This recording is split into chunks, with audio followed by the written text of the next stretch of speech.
Overall tayo ng 4D56 Mitsubishi manual transmission. Papakita ko sa inyo ang kanyang internal parts ng manual transmission ng 4D56 FBL3. So ang naging kaso nito kaya na-overhaul itong transmission na ito dahil naubusan ng gear oil. So anong nangyari, bumaga yung counter gear. Ito, surplus na ito. Surplus na ikakabit natin. Bali naubos itong ngipin niya, itong gear niya, napudpud. Pati itong counter main shaft, main drive shaft gear. Ito, yung kapartner niya dito. Yan, magpartner yan. Bali naubos na pudpud, parehas yan na pudpud na mga gear niya dahil sa naubusan ng gear oil. So ito surplus rin ito. Itong dalawa na ito, parehas ito surplus. Surplus Japan sa kinatay na transmission din ng 4D56. So ito yung kanyang main shaft. Hindi ko na ito kinalas kasi okay naman, wala namang problema ito. Gumagana naman yung mga ito. Yan o. Nag-shift naman ito. So hindi natin ito kakalasin kasi gumagana naman ito lahat. Ayan o. May ikot.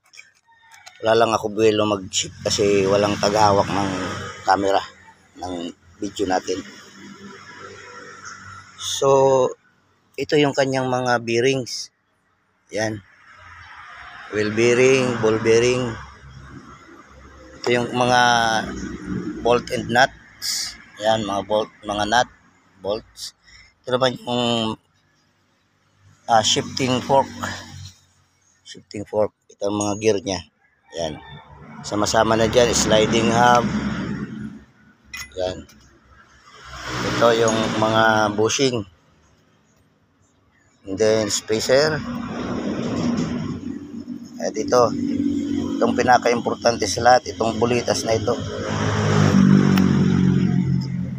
Itong tatlong bulitas na ito, ito yung mga lock doon sa transmission, sa housing, sa shifting lock to. Itong mga bulitas. Ito, dito sa pin shaft. Yan. Dito yan. Lock din yan dyan para di gumalaw yung ano dyan, yung ito. Pinaka-spacer. Ayan o. Dito yan papasok na bulitas para steady siya, hindi siya umikot. So dalawa yan. Ito. Ito naman yung mga stick bearing. Yan. Para yan dito sa mga gear. Yan. Dito yan. Ito naman yung kanyang mga shifting mechanism. Ito. Yan. Mechanism niya yan. Itong selector. Pinaka-selector ng transmission. Pag kumakambyo, itong dalawa na ito. Selector yan sa fork. Ito naman yung mga sliding shaft or selector shaft. Bali dito yan sa mga fork. Yan, ganyan. Saka ito yung kanyang mga lock. Para yan dito. Yan. Nag-iisa yan. Maraming bawat isang shafting nito na may mga lock ito. Yan. May mga butas yan dyan. Ito, dito. Yan yung lock yan dyan.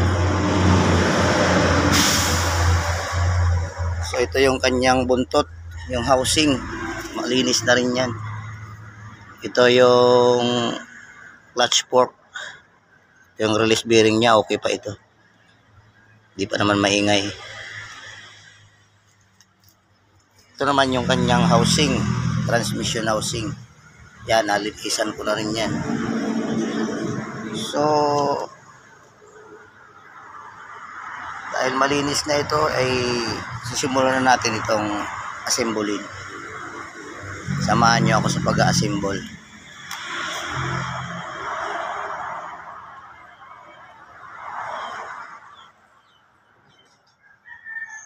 So hanggang dito na lang muna at maraming salamat sa panonood. Please like and share at pakipollow na rin.